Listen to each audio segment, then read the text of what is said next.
Human beings, from our earliest beginnings, have searched for solutions to basic problems. Building homes, measuring space, keeping track of seasons, and counting objects. Over 30,000 years ago, early Paleolithic people kept track of the passing seasons and the changes of weather for planting. To represent the passing of time, they carved tally marks on cave walls or slashed tallies on bones, wood, or stone. Each tally stood for one. But this system was awkward when it came to large amounts, so symbols were eventually created that stood for groups of objects. Sumerian clay stones have been found that date to the 4th millennium BC. A small clay cone was used for 1, a clay ball was used for 10, and a large cone stood for 60. Written records from around 3300 BC show that Babylonians inscribed amounts on clay tablets with a reed. They used a nail shape for 1s and a V on its side for 10s, combining these symbols to write other numbers.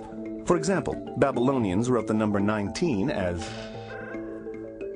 The ancient Egyptians used objects from their everyday life as symbols. A rod stood for 1, a cattle hobble was 10, a coiled rope was 100, a lotus flower was 1,000, and so on. The number 19 was a cattle hobble and 9 rods. The early Romans created a number system that we still see today. Along with other symbols, they used an X for 10 and an I for 1. By the Middle Ages, Romans were putting the I to the right of the X for 11 and to the left for 9. So they wrote 19 as XIX. All these creative number systems show groups of objects as well as individual objects. Some of the oldest human counting systems rely on fingers and toes, so they were based on 1s, 5s, 10s, and 20s. The Zulu word for 6 means to take the thumb of the right hand, meaning that all the fingers on the left hand had been added up and the other thumb was needed. Other systems evolved from commerce. The Yoruba in Nigeria used cowrie shells as currency and developed an amazingly complex number system. It was based on 20s and on the operations of multiplication, subtraction, and addition. For example, they thought of 45 as 3 times 20 minus 10 minus 5. Knots tied in cords and strings were used for recording amounts by many cultures, like the Persians. The Incans used a more refined version called a quipu, a thick cord held horizontally from which hung knotted string. The kind of knot the Incans used, along with the length and color of the cord, represented 1s, 10s, and 100s. In today's world, almost every industrial culture uses the numerals 0 through 9. But these symbols weren't invented until the 3rd century BC in India, and it took another 800 years for the idea of 0 with place value to be constructed. This big idea dramatically changed the face of mathematics.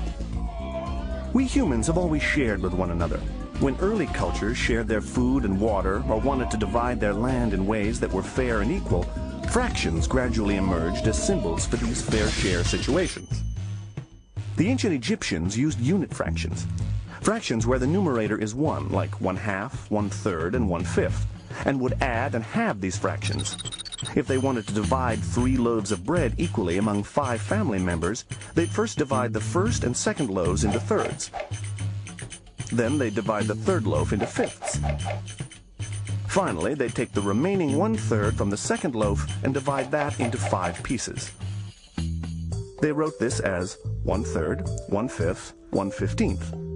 Today, we would represent this sharing with the fraction 3/5.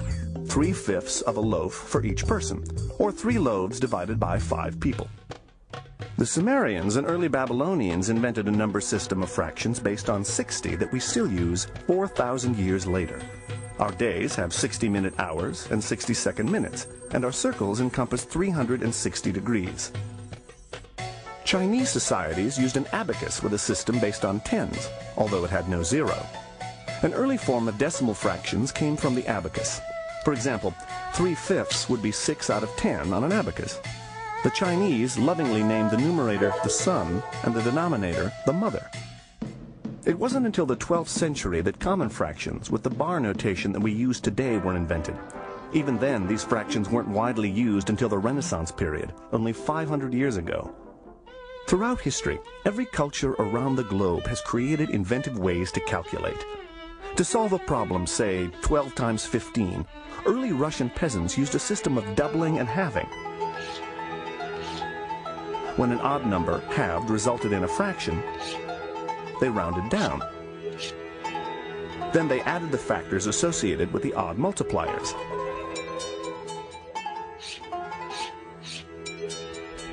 Ancient Egyptians relied on a doubling procedure until they produced enough groups. Then they added these groups to find the answer.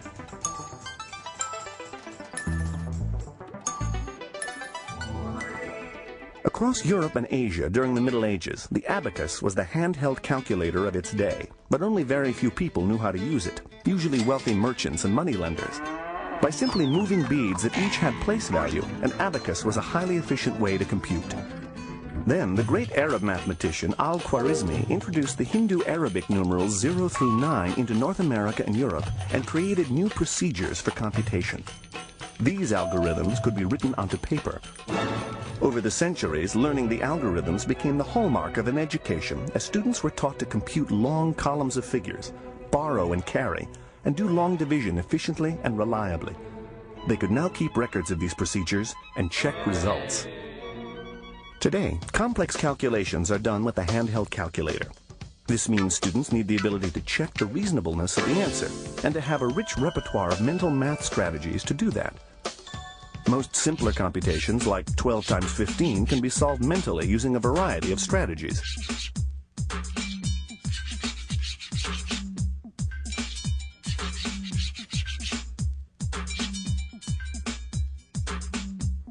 As we journey through the rich and vibrant history of mathematics, we can see how ideas and creations grew out of our very human need to solve the problems in our everyday lives. Through time, the mathematical explorations of men and women from around the globe have given us fascinating lenses that help us to mathematically view and make sense of our worlds.